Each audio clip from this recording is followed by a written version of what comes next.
Good morning, good morning, good morning. A little behind the scenes shot with my lighting showing.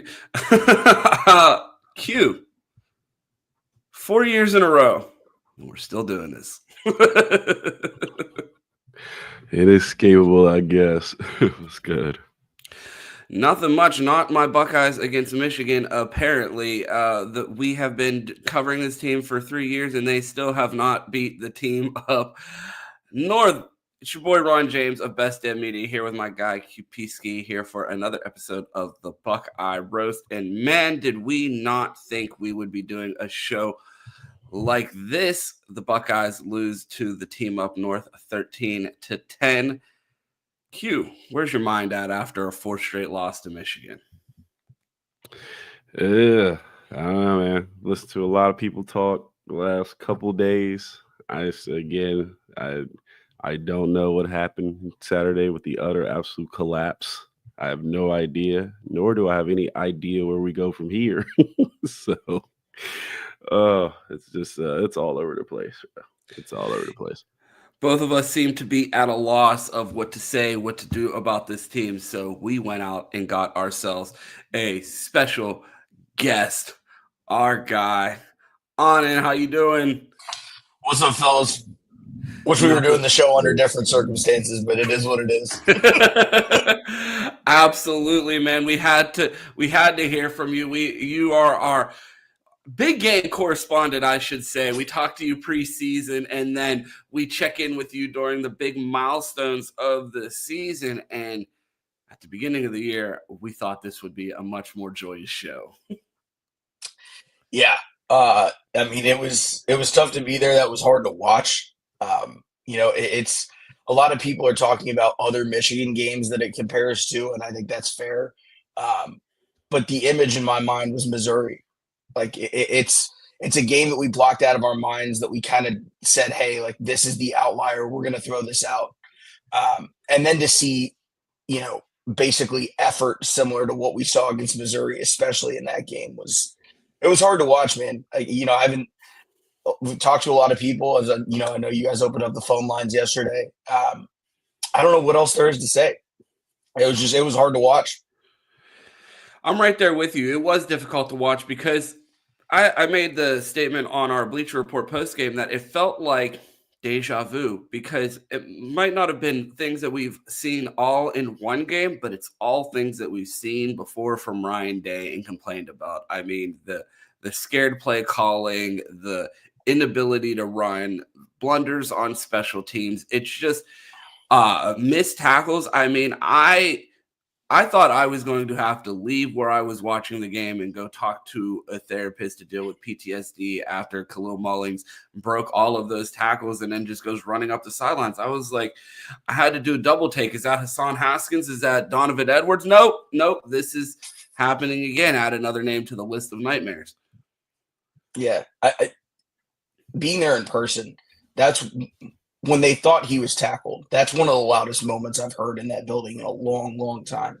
And then for him to kind of squeeze his way out of it and then, find that whatever it was, I think it was like 10 or 12 yards that he found getting out of there. I mean, it's compounding, right? It was in 2022, contextually speaking, the loss in 21 had a lot to do with how people felt about 2022.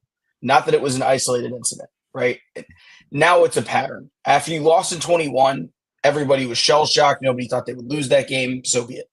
It happens. No matter how good you are, at some point your rival's going to get you, unless you're Urban Meyer. And God knows we could use him right now. Then 2022 happens, and the offense wasn't the problem. We came on here after that, in that offseason when we first linked up, and we were talking about how the offense isn't the problem and they need to get someone in there to fix that defense. And they brought in Jim Knowles. And then in 2022, he just didn't have the horses to run what he wanted to run. All right, cool. 2023 was Michigan's best team in our lifetime. And whether people want to hear that or not, I don't think it was all at the feet of Kyle McCord. I said that at the time when we did this post game last year. I think that he got too much of the blame. And I think in a lot of ways, Ohio State just tried to, again, show that they were the tougher team because of comments made years ago. Now, once you get here, this is the most unforgivable loss of all of them. And it's not about how bad Michigan is because they're not a good football team. They beat our ass on Saturday. It's not about how bad Michigan is. It's about the fact that you played into the only game they could win. They had 62 passing yards. 62. They won a game in your building when you had every 5-star available. You had 3 5-star wide receivers on the field. You had the most prized transfer running back in the portal. You had a 5-star running back of your own. Multiple of your O linemen were out. You transferred and portaled in a quarterback. You did all of this for this moment. There's no tomorrow. The goals for this season, when we talked preseason, were beat Michigan, win the Big Ten, win a national title. 2 of those 3 are off the table now, and the third is only accessible to you because they've lowered the threshold and let everybody in. It's bullshit. We're arguing about 3 lost teams and who deserves to get in now. They lowered the bar for you. And now you're still only going to have a shot to go 1 for 3 on those preseason goals. And the problem here is not Michigan as the obstacle. The problem here is you keep trying to do the same thing. You're trying to quell a narrative that started in 2021 that was exacerbated in 2022. You played 2023 the same way until you realized, hey, we can run it on them. Okay, fine. So you did. You had healthy O-linemen then. You played the only version of this game on Saturday that they could win. They had no offense. It was literally, hey, we need a couple of explosive runs. Will throws the ball twice to DBs. There's discussion about whether he was concussed or not. I don't really know, but I haven't seen him look that flustered. Not even against Oregon, who I think, overall defense is probably better than Michigan's. It's inexcusable. Everybody walking out of there felt the same. And it was shock that we had seen it, but not total disbelief, because in the back of our minds, we knew that was something that could happen. It's inexcusable. It can't happen at Ohio State. We all know this. That's not what this is about. What this is about is a larger problem where every time shit hits the fan, for some reason, Ryan Day's answer has changed to the question.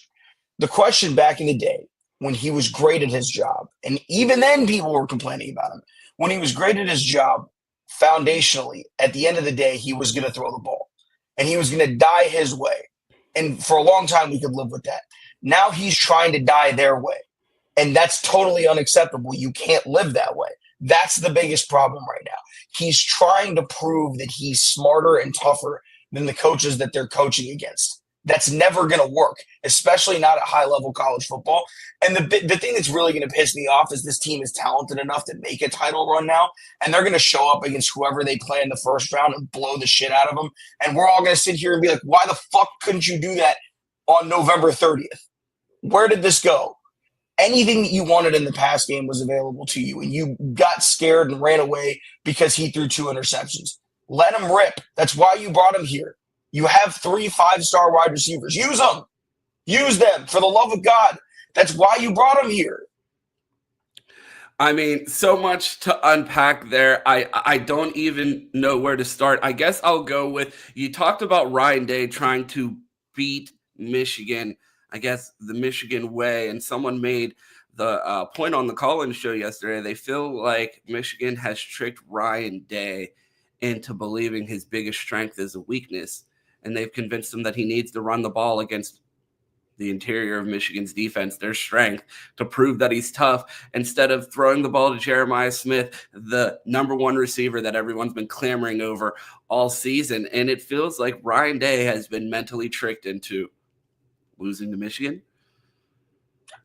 It's basically, at this point, he's trying to win the game the way he wants to win it. We talked about this after Oregon. They're more concerned at times with winning how they want to win than winning.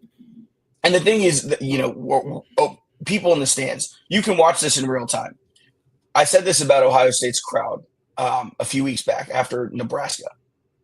Ohio State's crowd is not great other than rivalry games and when they don't, and finally when they feel threatened. Like Nebraska in the fourth quarter was awesome.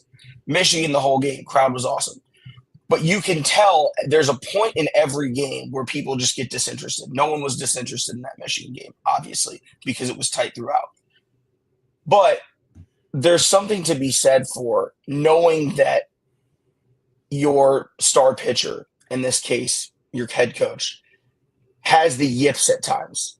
Like I love Ryan. I think he's done a lot of great things for this program. He's won 90+% of his games.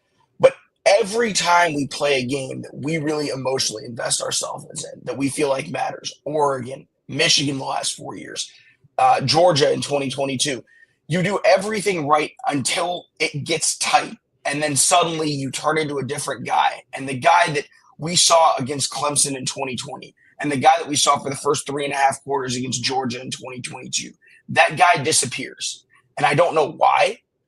Ramsey did a great post on 11 Warriors about how this is just who he is at this point. That's just, you are who you are, right? And you can try to reinvent yourself as many times as you can. But look, he brought in Jim Knowles. Jim Knowles did his job. I dare anyone to tell me that was a Chip Kelly game plan. You can see how much of the fear and the nervousness about losing that game. Ohio State is playing this game like they're afraid to lose it, not like they want to win. It's a total role reversal. You guys don't want to hear this. Chat, I'm sorry. I'm going to tell it to you exactly like it is. 2012 to 2018 Ohio State is 2021 to 2024 Michigan. They're us now. And it sucks to hear because Urban would find a way no matter what. Right now, that's what they're doing. There's no Connor Stalions excuse. They had a walk-on quarterback who threw for less than 100 yards. They had 2 interceptions. We had 2 interceptions. It was in your backyard. There is no excuse for this. I mean, that was a game you were favored by 3 touchdowns in. It's not like that's a good Michigan team. They got boat raced several times this year. Not comparable teams. Absolutely. I mean, I think it's a great point as far as there's nothing to say at this point as far as Michigan fans. Whatever they got to say, look down. What are you going to say back? They have whooped ass for 4 straight years, and bro, look at him. I'm pointing at Ryan Day every time Michigan. Don't fucking talk to me. Go DM him. Go retweet him because that's who you have to look at because you've talked about all of the different things that have went on around this team, but it seems like every year there's a new scapegoat, and I can't wait for Ryan Day to identify this one. Q, I had something that I want to get to, but I wanted to check in because you hadn't said anything. That's where I didn't go, man. I mean, he really said nothing wrong. I mean, this is a serial choke job by Ohio State. There's no ifs, ands, and buts about it. I mean, I don't know. We talked about it. This was not like a Chip Kelly game plan. Didn't feel what like just happened there. Yeah, I was typing in the chat and then I looked over. It was just me. I'm like, huh? Yeah. I mean, this did not feel like a Chip Kelly game plan at all. I actually don't know what happened or how he signed off on this. Like even the least bit. I'm like, if you're running this, I'm leaving the booth because I'm not getting blamed for this. I mean, it was absolutely abysmal. And like Anna said, the only way Michigan could win the game, they literally played that way, and it was awful. The quarterback play was not good. I don't know if Will Howard was hurt or not, but not even giving your great players a chance. And like I said, I just feel bad for all parties involved as not on the coaching staff because them dudes walked out there, they didn't have a chance. They absolutely found a way to minimize the best players on the team and basically be like, yeah, we're going to rely on one-on-one wins with our third string offensive lineman versus a first rounder. Oh, shit. We didn't win that one. Well, we'll try it again next down. Like that's your game plan. Let's expose the best players on their team. Let's go with that one. Shit. I don't know how they fucked around and lost this game. I'm still flabbergasted by it. But I mean, at this point, it is what it is. Like you said, Ryan Day has shown who it is, and everybody's like, well, I guess the only thing we can do is win a national championship. Well, how the fuck are we going to do that? I've not seen anything that shows me that he's just going to turn it around. Like, yes, this team played with a lot of energy with probably the best quarterback we've seen here and had a close game against Georgia. I don't expect it to get replicated. Like, you just had a dude play absolutely NFL ball against a bunch of college kids and almost pull a game out. That shit is not going to happen. I mean, I love Will Howard, but that's not about to happen. I don't see any way he rights the ship. And the fact that he's already backed, we know we're going to have to deal with this going in next year. Like I asked a question yesterday, like we were talking about like this program and not blowing it up. I don't think there's anything this program does is great that's not replaceable. Like, I don't think we recruit on a level that's not replaceable. I don't think we get the most development out of guys that's not replaceable. Like, nothing in here. There's no coach, maybe outside the way Heartline recruits, but that's recruiting. We've criticized his players' play on the field, and it wasn't his fault yesterday. But there's no definitive reason not to blow this up if you're not happy with the product you've gotten. I wanted to piggyback off of that as far as there's nothing that is worth keeping if you have to blow this up. And it comes down to the question of, if Ryan Day wins the national championship, it feels like it would be more of an indictment on Ryan Day than it would be a notch or a good spot on his resume when you think about it. Because it's like, if you can't beat Michigan, you have $20 million and you win the national championship with this roster, and you're still losing to Oregon, you're still losing to Michigan, it feels like almost anyone can win here. Because when you say, oh, who are you going to get when you get Ryan Day, that's of the belief that Ryan Day adds something on top of $20 million in recruiting that you believe no one else can do. And if that's the case, what is it? What is it about Ryan Day that you think that no one else plus $20 million would be able to recruit a top 20 class? I mean, Billy Napier, they were just ready to fucking fire him. He's 7th recruiting class in the country like that. Or people are talking about give Sherrod Moore a lifetime contract. Number 7 recruit, or he's a top 10 recruiting class in the country. Florida's approaching. I mean, we see Mike Norvell put together a good recruiting class. We saw how this season went. Like, I don't think recruiting is the end all be all, especially with $20 million in your pocket. I don't even know if a national championship for Ryan Day this year even is positive. It's obviously a positive, but like, I don't know if you give that credit to Ryan Day, because it feels like with all of the resources, everything that he has around him, all he's doing is trying his best to crash the car. Well, I mean, the best thing Ryan Day brought in for the last few years has been his level of consistency and having this team play at a very solid level, game in, game out, and maybe not losing those urban games. And we get into big games and we lose those, and I guess those are great teams. But that was the best thing Ryan Day has brought, is consistency and not crashing the Ferrari. Yesterday, you crashed the Ferrari. Like, you ran that shit off a fucking bridge. Like, there's no, like, I don't know, you may have been in it, it may not, but I was like, bro, this is the Iowa/Purdue loss. Like, the team's fucking terrible. Like I said, you can hand us a Madden remote with the team and just put Chip Kelly on my name tag. We might have won, because I could have called anything and that shit might have worked. Like, that is the loss right there. So if you're not going to do that, there's nothing else. Like, there's nothing else that's not replaceable. Q, to piggyback on your point, everybody's going to talk about, and I haven't been a fire Ryan Day guy. We've had this conversation for a long time. And there have been people that wanted his head after 2022. And, you know, the longer we go on, the more those people are kind of proven right. But here's the thing. Ryan Day was given the $20 million NIL war chest. He was given a free shot to beat a lifeless Michigan team that really had nothing to play for. They were already bowl eligible. They were literally playing for the love of this game. That's it. This was their season. And when I came on here, when we talked after Oregon, I said that it was Nebraska, it was Penn State, it was Indiana, and it was Michigan. And a bunch of people in the chat were like, Michigan, they suck this year. No, they will get up for this. I promise you. That's who they are. They are us from 2012 to 2018, psychopathically obsessed to the point that they're beyond obsession. This is the only game they care about. We now have been talking about national titles in the Woody. We've been talking about Big Ten titles in the Woody. Neither of those things have happened in 5 years. What are we talking about? We're them.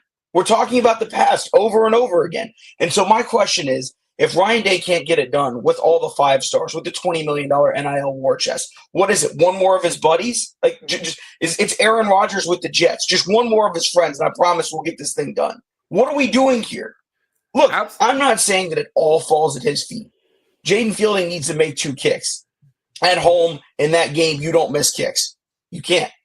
And, you know, there's something to be said about the kicker, Graham Nicholson, that went from Miami of Ohio to Bama this past year, that we didn't even try to go get. He's in our backyard. I heard that we tried to go get him, and I heard it was a dispute over the number will make you vomit, $60,000. Jesus Christ. Yeah. So anyway, we'll go through that. One thing that I will take out of this, that nobody's going to talk about because it was a loss and nobody wants to say anything positive post-loss. Jim Knowles did his fucking job and a half. Jack Sawyer did his job and a half. They're two guys that Buckeye fans have bashed on for a long time in these big games. Where is Jack Sawyer? Well, he showed the fuck up Saturday. Where was Jim Knowles? Well, his defense was the only reason that game was competitive because Will Howard and Chip Kelly and Ryan Day tried to give that one away. I don't understand how this happens after this is supposed to be your sole obsession for the entire offseason, for the entire season. There is a countdown clock in the Woody. Everywhere you go, there is something about Michigan. But they're just going through the motions. They don't buy in like Michigan's bought in. Those dudes believe that every time they take the field against Ohio State, it's life and death. There is nothing else. There is no bowl game. We don't care. It's about that and only that. Meanwhile, Ohio State's 5 stars have been coddled to the point where it's always about something else. It's never about you. It's about the weather. It's about them cheating. It's about whatever else. No, you lost. You got stomped 4 years in a row. You can't blame this one on anything other than the fact that you lost. And so now, answering your initial question, where do you go from here? I've heard people say Vrabel, he doesn't want to recruit. That's not a realistic job offer. Do you go try to poach somebody from another Power 5 program that's been a head coach before? Because apparently hiring first-time head coaches does not go well. A bunch of people have said they need to be from Ohio. I don't disagree. But my thought is, how do you keep as much of the good stuff that we have right now in our program while not allowing a mass exodus if you allow them to leave? But my thought is, and I think you two probably agree, I don't think Ross Bjork is going to fire it. It's not. And we've been talking about this for years, or at least a year. Ever since Gene Smith announced his retirement, that was a 2-year extension of Ryan Day. There's no way they are going to let Ross Bjork, who has been on the job for 5 whole months, hire the most expensive state employee in the state of Ohio. They're not. That's not how politics work. That's not how government works. That's not how upper management works. There's just no way that they're going to be like, hey, buddy, glad that you're here. Make a $40 million decision on month 5. Like, I just don't see a scenario where they let a new athletic director. And if you're Ross Bjork, do you want to make that decision? Like, no. If you get this wrong, Gene Smith was just here through 2 scandals, and we lost 2 Hall of Fame coaches during that tenure, but Gene Smith survived. Do you want to go and hire the wrong coach and set your time at Ohio State off on the wrong foot, knowing that you ruined the football program? Because as bad as Ryan Day has been, and we talked about, can anyone do what Ryan Day did? Yes. But last year, we convinced ourselves that Kyle McCord was the only problem, and if we get rid of him, everything will be fixed. If we get rid of Ryan Day and it looks the same, people in Columbus are going to be fucking lost. Yeah, I mean, I agree. It's just the fact that, like, yeah, Anna's right. Like, you want to keep the good stuff around. But this is Ohio State. There should be a lot of great stuff that comes around this program. And I know a lot of people, we blame Kyle last year. I know everybody let Kyle and him off the hook because he played well at Syracuse. Kyle was bad last year. Let's be honest. He had his chance at the rivalry too. But in this program, bro, there's not just enough great stuff. Like I said, like, I don't see. And the one thing that maybe saves Ryan Day is there's not a particular candidate out there that we like, yeah, we can go get that guy. This guy's up and coming. Like, you be taking James a Franklin, risk. Potential Big Ten champion this year. Yeah, okay. They riot in the streets. There's just not a glowing guy out there that you can go get and say, well, this is there would be 2 riots, one at Penn State in celebration, one at Ohio State. Penn State will be like, give us Ryan Day. We'll be good. Let's trade. We'll give you $10 million on top of that. Let's make that trade. It's just that, yeah, that's the one thing that's saving him is there's not anything great, but again, I don't know. You just have to make a big boy decision. And if you're going to hire a new AD and you're going to bring him in and say, hey, this is the guy to control athletics, I mean, the risk comes with it. Do you want to sit here after a 5th straight Michigan loss? Be like, damn, I guess we should have let Ross Bjork make a move last year if you thought there was a move to be made. If there's a move to be made, you got to take risks. Like I said, this is Ohio State. If you actually have $20 million spent on the roster, I doubt we're going to be terrible We might lose some games, but I don't think it's going to fall off a cliff. I don't think this ever go to the Texas A&M level. But again, we've seen crazier things, but I don't think there's nothing great about this program. Me and Chris Drew talk about it every state of the program, like all these things we can do better.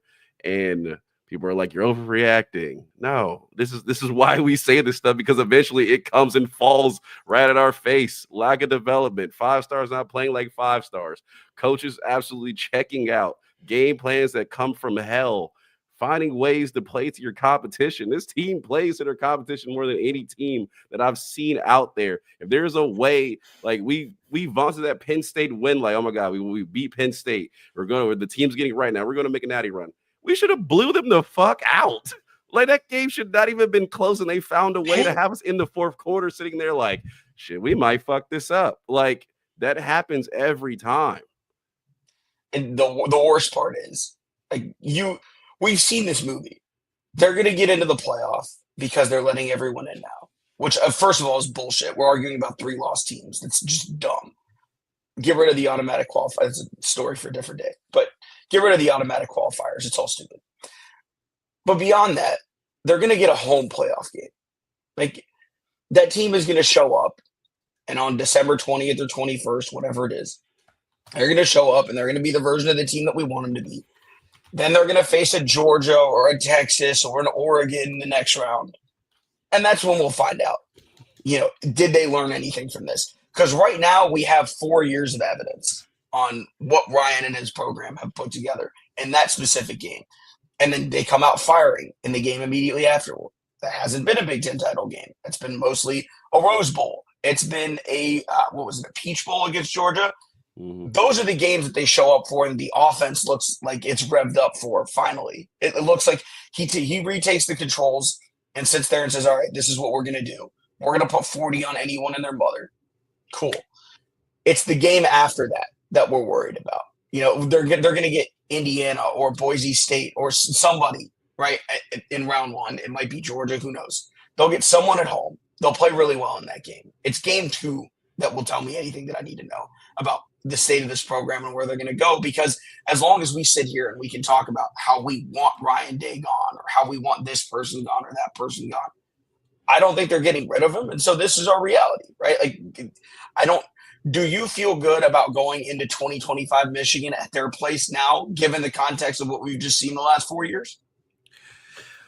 I mean, if they hire Ron James as their kicking specialist and they go maybe grab the guy that just drilled a fucking PK for the soccer team to win a fucking high stakes game instead of someone pissing down his leg that can't make a fucking field goal during warm up. So yeah, I mean, I don't feel that too crazy because it doesn't seem like we're far off from winning because fuck, at the end of the day, we're sitting here talking about firing Ryan Day and he's a fucking a second national championship appearance away and a fucking a win against Michigan away from 3 field goals, or the difference between a win against Michigan and a national championship appearance 2 years ago. Like, it's just unbelievable how close, but also how far away this team seems to be when it comes to beating the team up north.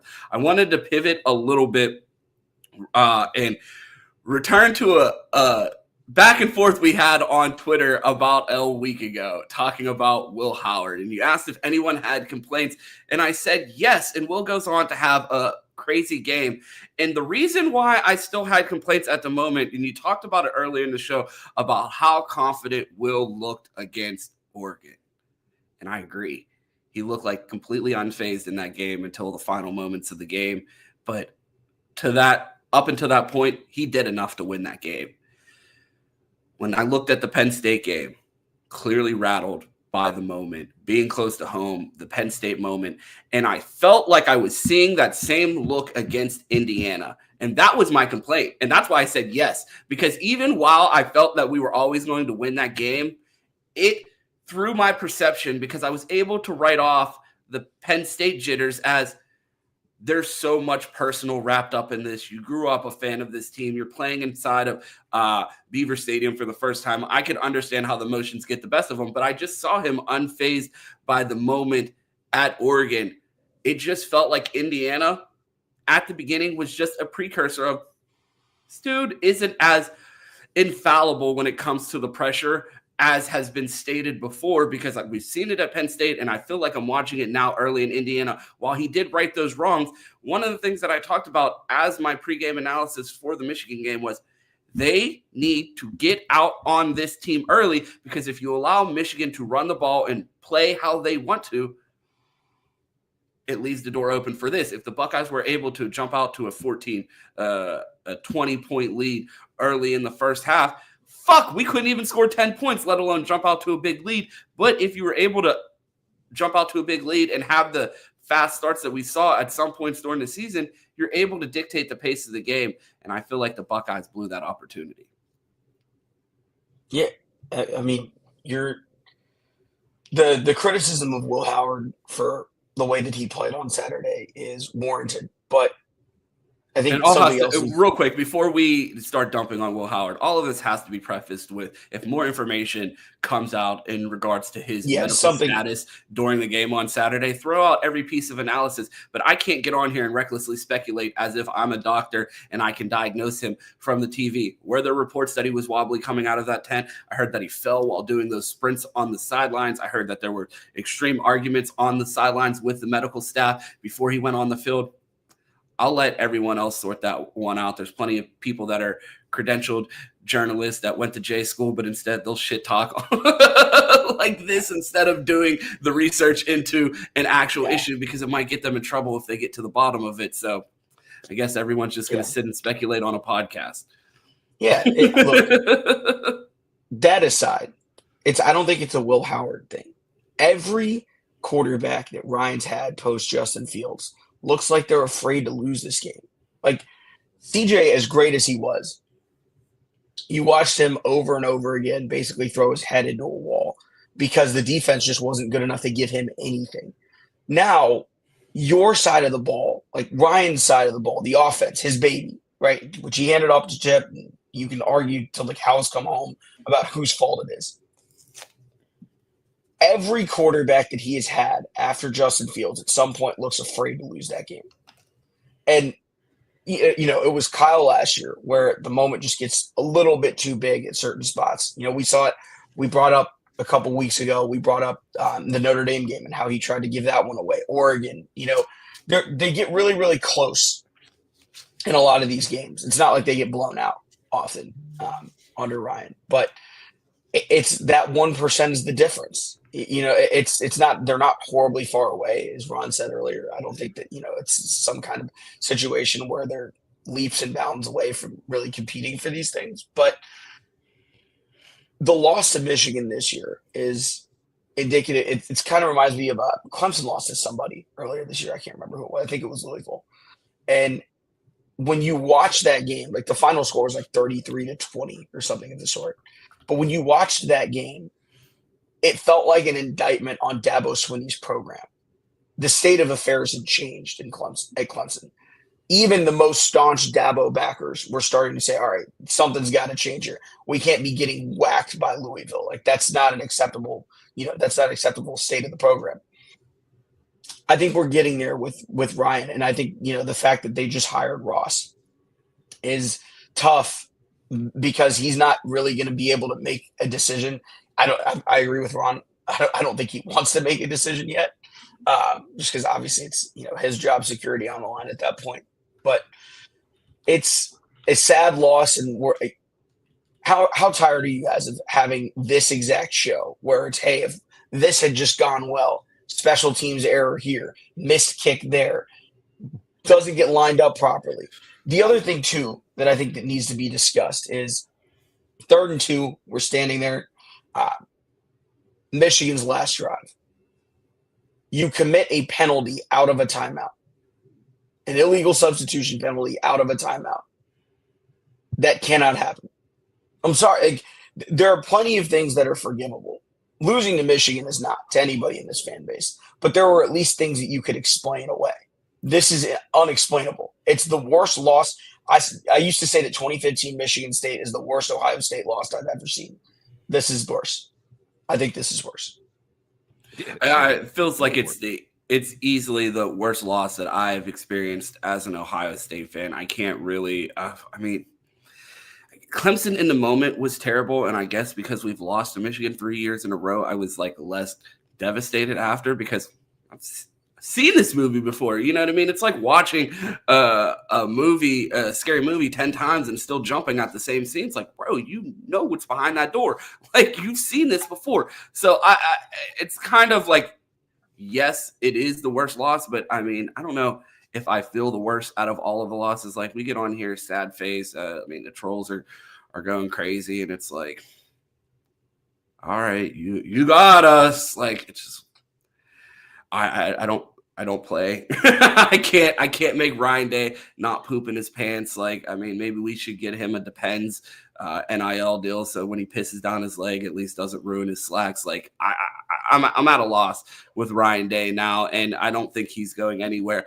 And it's just going to take a while for me to convince myself, like, bro has to win the Natty just because it's the only way Buckeye fans are going to be able to get through the offseason without killing each other.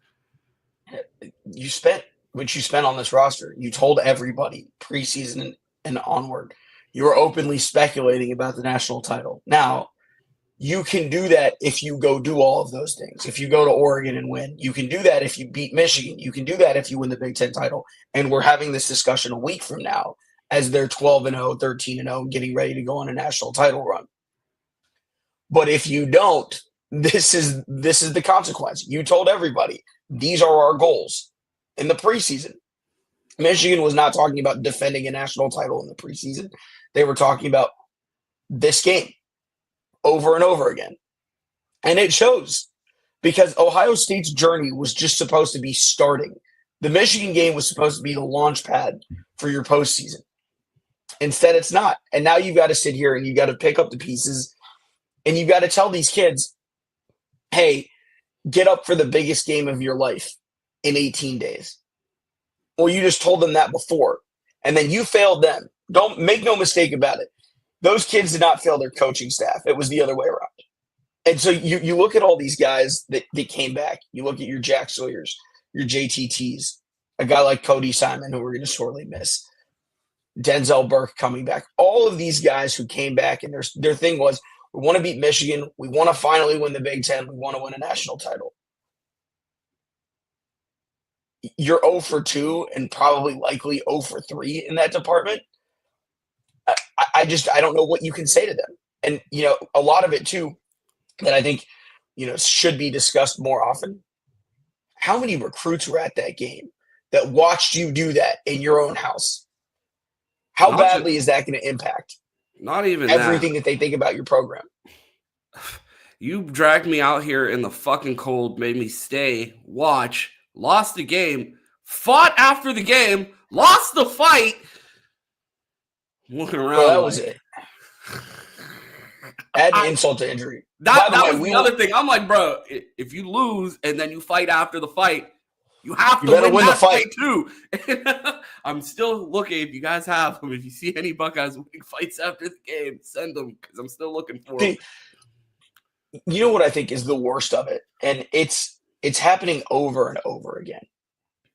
This time it was without Will Johnson and without Colson Loveland. Losing to Oregon without Mateo. Losing without Kayvon Thibodeau, losing without Blake Corum. The list goes on. Every time Oregon has missed us, they've been missing their top edge rusher, and they still have beat us. Michigan has been missing a running back, quarterbacks. The list goes on. And all you know what they're not missing? They're not missing a head coach that gets it. I was going to say a kicker because it seems like a kicker won them that game and continues to lose Ryan Day games. If I'm Brian Schottenstein, I'm standing on the sideline of the next Ohio State practice with a fucking duffel bag full of cash and saying, which one of you is ready to retire from eventually playing for the fucking Pittsburgh Riverhounds? You're playing soccer in America in your fucking 20s, bro. If you want to be a pro, either fucking play for Ohio State football or I don't know what we're doing. You can't convince a kid that is about to play soccer in America to play football. You shouldn't be around recruiting either. I feel like Coach JB. Hey, Coach, when's the last time you got some pussy? Oh, come on, fired. If you can't get none, you can't recruit. I don't get the fact that it's how the fuck are you guys spending $20 million And you can't find someone to do the same thing that drunk people do on game day. Nor punt. Poor Q, man.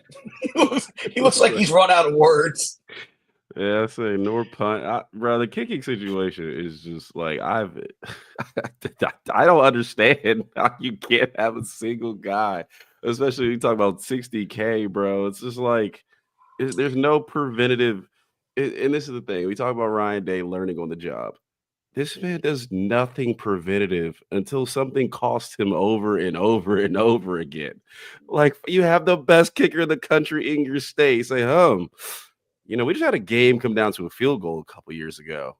Maybe let's make sure if it does, we can lose another way, but if it does, we have the best guy we could have possibly went to get. We have a lack of field position. Let's go get LeBron James-sized punter just for him to sit on the sideline and never – this is that's one of the biggest mysteries of the season. This dude got named. It's not a mystery. It's just people won't accept that he's not good. Like, people have been talking all year. Oh my God, we got this punter that can kick the ball out of the stadium, but they don't realize that he's facing this way, trying to kick it out of the stadium, and he kicks it out of the stadium over there. Like, that's the problem. Everybody's been talking about, oh my God, we went and got this Shaq-sized punter. He's the fucking greatest. He's lost every kicking battle at Ohio State. He was losing the battle in spring. He was losing the battle of fall. He was kicking them out of bounds during the pregame warmups. Stop with this. We have a fucking Shaq punter that's so good. He's worse than the guy that they're putting out there. I never said he was good. No, I'm not saying you specifically. I've been hearing about this Shaq-sized punter that boots the ball out of the stadium, but also I've talked to countless people that have been to Ohio State games and have seen this man not be able to keep the ball on the fucking field during warm-ups by himself. Then why did Ryan Day name him the starter? He never named him the starter. Did he name him the starter week 0? He said Nick, whatever his name is, will be the starter at punter. And then and that's where we are as a program, really. We need to name starting punters. That's where we're at. I swear he named him the starter, and it came out of week 1 and said he had a terrible week of practice, so he didn't start. It's just like, it isn't that recruiting. Like, you had to go. We had a special teams coordinator. Now we don't have a special teams coordinator. Like, either way, it's bad. I'm telling you. Like, I don't. Nugent has to have a kid by now, right? Huh? So Nugent has to have a kid that we can recruit by now, right? Yeah, at least got to be a freshman. Ryan Day doesn't have a buddy that liked soccer. I mean, he's so good at hiring his friends. None of them watch soccer. Fuck, man. It's again, it's snowballing. Because if this had just happened on its own, it'd be one thing. But it's because we had to sit through 21 and 22 and 23 that this one maybe is a little more predictable than 21 was, because we've kind of seen it over and over again. That's just a bad team, man. Like, it's very Urban Meyer loss, but Urban Meyer would never lose to the team wearing that jersey on that day. It would always be a Purdue or an Iowa. Like, I mean, I think to really get this job and to do it properly, something has to be wrong with you. You need to not all be there upstairs. Something has to be wrong with you. I think something is wrong with Jim Harbaugh. Awesome football coach. I think something's wrong with Urban Meyer. Awesome football coach. But at some point, you might just be too nice a dude. You just might be too nice a dude. And like, the really sad part about this is nothing's going to change. We all know nothing's going to change. They're going to sit there and, if I have to hear the word toughness one more time, I'm going to lose my He doesn't know what that means. mind. He just says it. I am going to lose my mind. Because, again, everything you say implies that you and your team are tough. Everything you do tells us the exact opposite. You know what tough people do? Figure out ways to handle a problem. You are trying to solve putting out a fire with a sledgehammer. It's not working. Stop. Do anything else. Literally, I don't understand how you can have a game at home against a bad team and your last first down comes with 5 minutes to go in the third quarter. How? What were you doing? Like, you had a game plan coming into that game, and I think they thought they were going to win by 30 plus. I think they expected basically to empty out the playbook and to let Sand go in there and let Devin Brown have his senior day moment. And instead, You got dragged into a knife fight, and you were woefully unprepared. Your special teams unit looked worse than they have all year, which is saying something because they haven't looked great most of the year. I don't. There's no defending it. You got scared because Will threw 2 interceptions. Okay, now you're going to try to establish the run against the 2 best D tackles in the country. Really? That's the game plan? And then, like a kid playing Madden, like Ron did playing NCAA when he was 06 as a kid.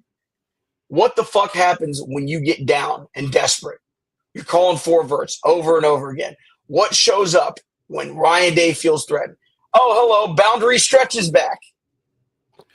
Seeing that play made me want to vomit. Like it is his blankie. It is his whatever the hell you want to call it. I want to ask you 2 play calls specifically: run on 3rd and 10, or run on 3rd and 8, draw on 3rd and 10. Ryan Day or chip play calls. I think those are. I think those are Ryan Day influence, but I ultimately do think that it was Chip that called those, because I think if it's Ryan, right, the strange marriage here is Chip always wants to run the ball. Ryan historically has always wanted to throw it until this game, so there's really no way to guess. Yeah, there's no way to guess because we've seen Ryan Day clam up in the Michigan game before and come out and run the ball 3 straight times after halftime. Yeah. But also we've seen, and it infuriated me, and he's gotten away with it because it's worked a few times. We've seen Chip run on 3rd and 6 and 3rd and 8 multiple times this season. So when it happened, I'm like, it just pissed me off because it's like, oh, okay, so they are going to do this and shit that in games that matter. Like they're going to do this shit in games that matter, and it's unbelievable. Yeah, I'd be fine with you if it's not until the 2 best players on the field right now. like if it was a fucking what happened to that fucking option toss that we had that's been effective all season, where we draw the defense in and get it out of Quinshawn. There's so much space out there so we can beat a guy 1-on-1. Like not an HB dive into 2 fucking 1st-round pros. I think it's always inappropriate to bring coaches' families into this, but I have to share this. Ryan Day has his wife cut the crust off his bread. I mean, that's what it feels like we're dealing with. I mean, like, I get that people are upset. Doxing people's public info is not Insane. The way to go. Nuts. That's Nuts. Demented behavior. Let's be real. Absolutely demented behavior. As much as we care about this, and I know those kids care about it more, and I don't think anybody cares about it more than Ryan. Hell, he's trying so hard, he's losing his mind. Like I'm trying, Jennifer. I promise you, it's not for a lack of effort. It's just, whatever the case is, that's way too far. But at the same time, like if you keep abandoning everything that made your team successful because you wanted to try to win something your way instead of just focusing on winning, this is the result. And it's happened 4 years in a row. There's nothing you can say. There's nothing you can say that hasn't been said. Will Howard QB run has been the answer for a lot of problems for Ohio State this year. Now, I personally believe that he wasn't 100%. Now, whether that was concussed or not, I don't know. It's way beyond anything that we can speculate on here. But he clearly wasn't 100%. And they clearly were hesitant to run him because of that. And look, if you're going to ask him to just go play pure drop back QB, that's one thing. You just had to send him out there as a handoff merchant until that final drive. And ran I think the run pass splits in the second half were like 15-8 until that last drive. Like, what are we doing here? What did you hope to achieve? What did you learn? How have you changed and grown since the last time this shit happened, or the time before, or the time before that? What is different? He didn't even lose his way. He lost it a way that's not even right. Like you say, you got to have something a little bit crazy about you to be a great head coach. It's the opposite for Ryan Day. The more crazy they drive him because of all these mistakes he's made, the worse coach he becomes. Back when he was just Ryan Day, fucking let's air it out, it was working. Like it was fine. He could recruit a little better. You played the only version of this game that they could win. You put the thing that I can't get out of my head is losing to Georgia the way we lost to Georgia sucked. That was a really tough game, but you know how good that team is. Losing to 2023 Michigan the way that we lost sucked, but you knew how good that team was. This team sucked. They're not good. We all know that they're not good. You played the only version of that game that they could win. The only one. They couldn't do anything on their own on offense. You had to help them. You had to literally spoon feed them points. And they took them, to their credit. And then on offense, you did the only thing that you cannot do, which is run the clock out for them. You handed them a game. It's unreal. I have one question before we get out of here. Is Ryan Day to West Virginia the most perfect pairing in all of college sports?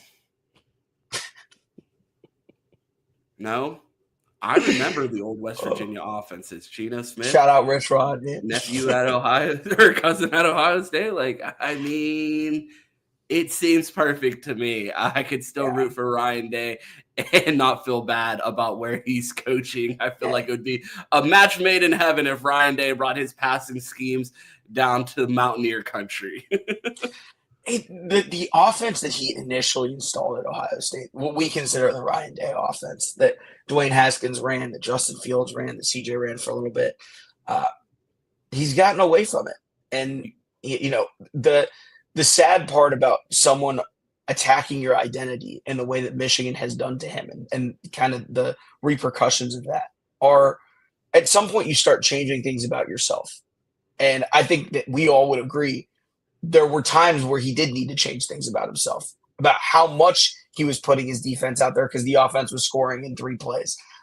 The ability to run the ball at will when he wants to, right? The funniest part about this to me is it took until the third quarter last year for them to realize that they could run the ball on Michigan. And then the drive that we all refer to where we really thought Ohio State could make a comeback in that game, run right down the field.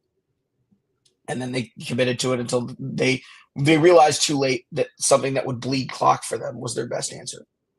The funniest part about this is 1 year later, almost to the day, they tried to run that third quarter game script earlier in the game, you know, right at halftime. We're going to run the ball. We're going to establish it. We're going to establish it over and over and over again.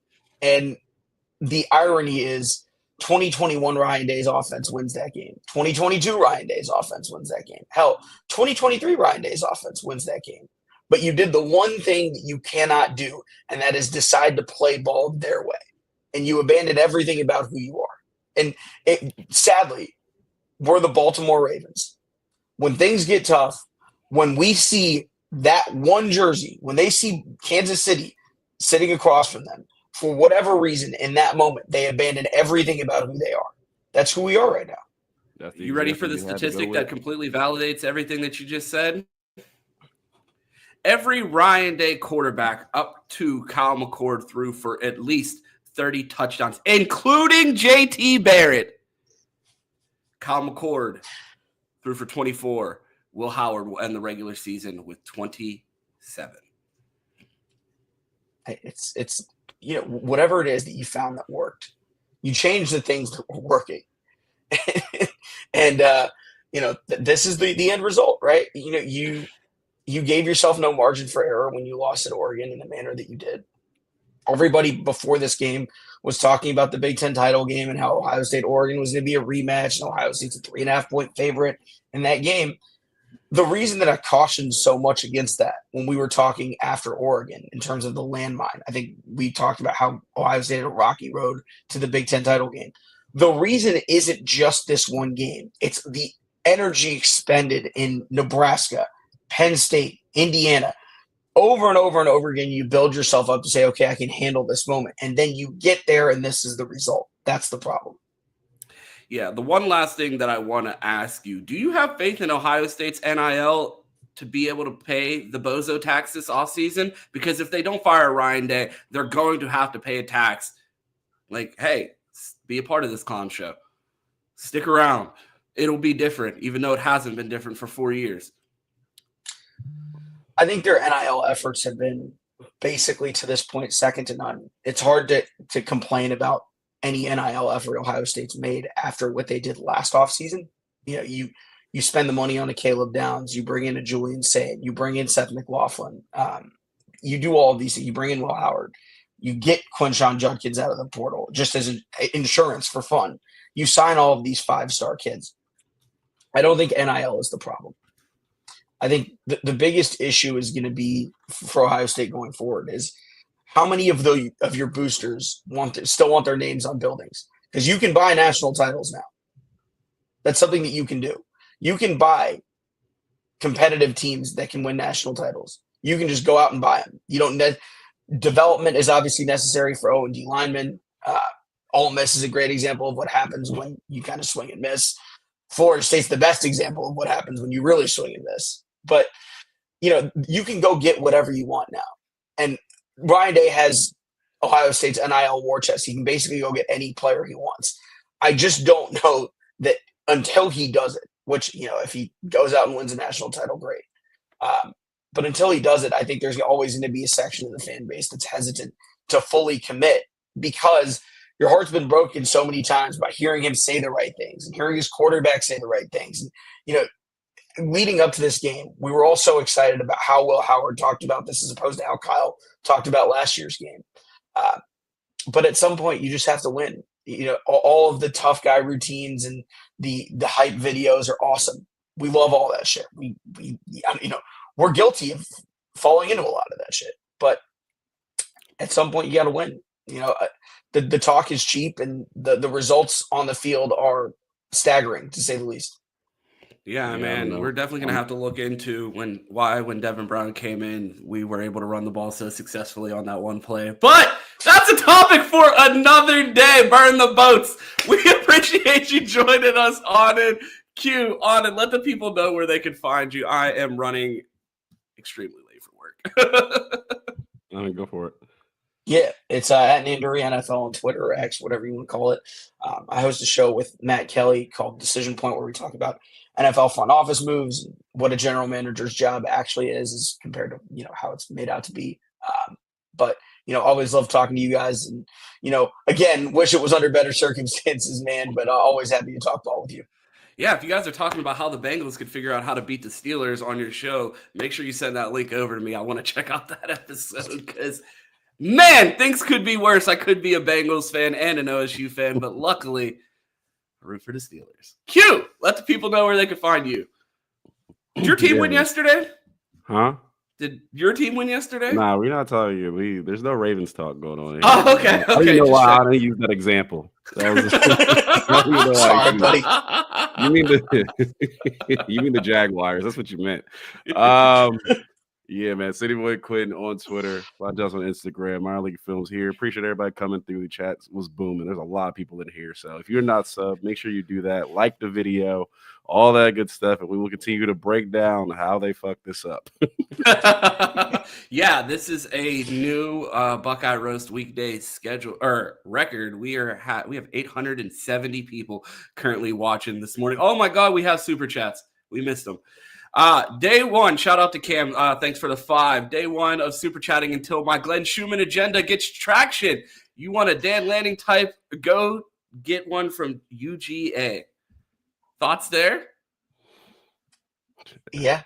I mean, I don't know too much about Schumann, but fuck it. Throw the bag, bro. Yeah, I throw the bag at Dan Lanning see if he wants it. Yeah, and look, we kind of saw it coming with Lanning, right? Everybody goes back to that embarrassing loss against Georgia to begin last season. And they're like, oh, he's just another Oregon coach that's going to leave and do whatever. And then you saw what happens when Uncle Phil gets in his pocketbook for recruiting. That's it's not the Oregon of old. That's a different team now. No, I think that is a great suggestion. I haven't heard too many names break through the Urban Meyer and go get Nick Saban, write Nick Saban a blank check types of conversations. So I feel like as we get to more realistic options, if Ryan Day's job seems to be in jeopardy, I don't think we will.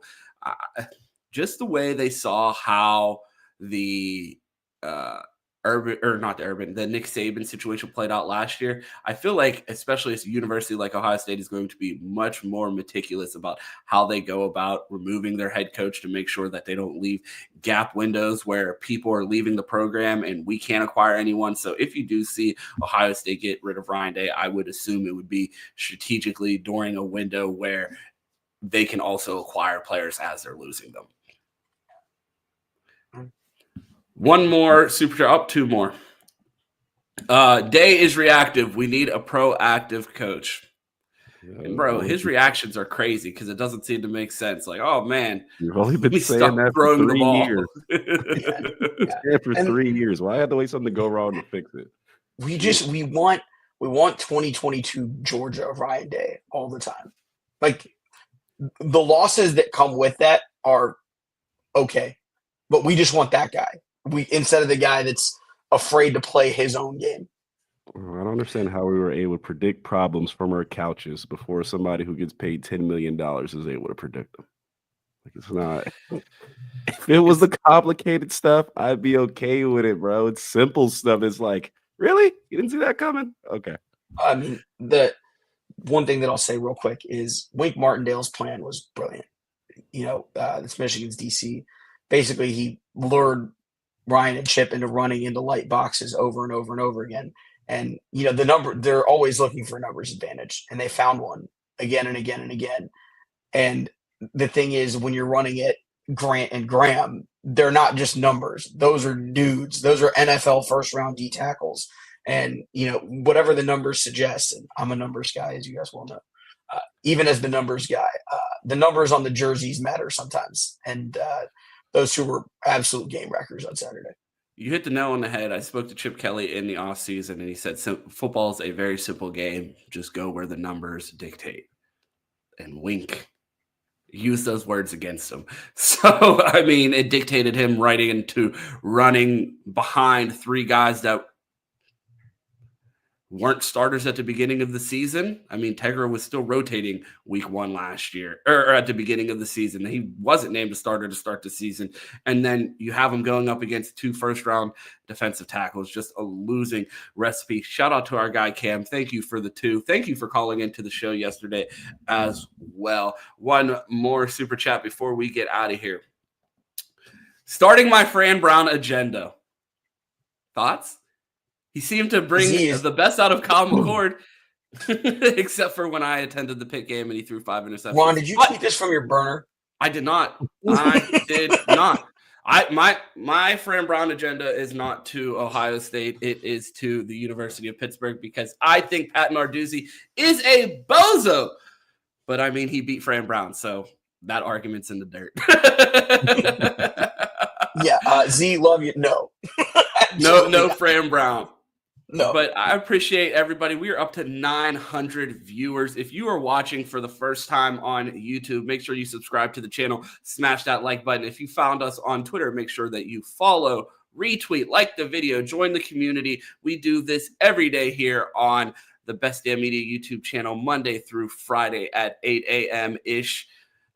Me and Q for the Buckeye Roast on, and a special guest joins us when we are having meltdowns or celebrating, but he's always here for the biggest moments, and we appreciate him. If you want to find me, you can find me on Twitter. It's at 2Ts2_TES. You can find me here weekdays for the Buckeye Roast, Wednesdays in the Bleacher Report app for, well, I have like 8 more Bleacher Report appearances, but I don't know what the hell I'm going to be talking about because Ohio State's now playing in the Big Ten Championship, and I don't know how far they're going to be going into the playoffs. But catch us in Bleacher Report. Our schedule is going to be moving around, but we will be in the Bleacher Report app a few more times this season, and then you can catch me on the Meta Sports platform for the Best Damn College pregame show, post games on Chuck on Bucks post game, and of course Sunday here for Buckeye BS. We appreciate all the people that called into the show, set another record on yesterday's show. Tons of views. Appreciate all of the people that called. Shout out to our guy, Z, who had the call of the day yesterday. We appreciate him bringing the fire. If you haven't seen that, check that out on my Twitter. I've been rambling here for about 10 minutes. You guys know how this ends. It's, of course, go Bucks and always OH. I know, brother.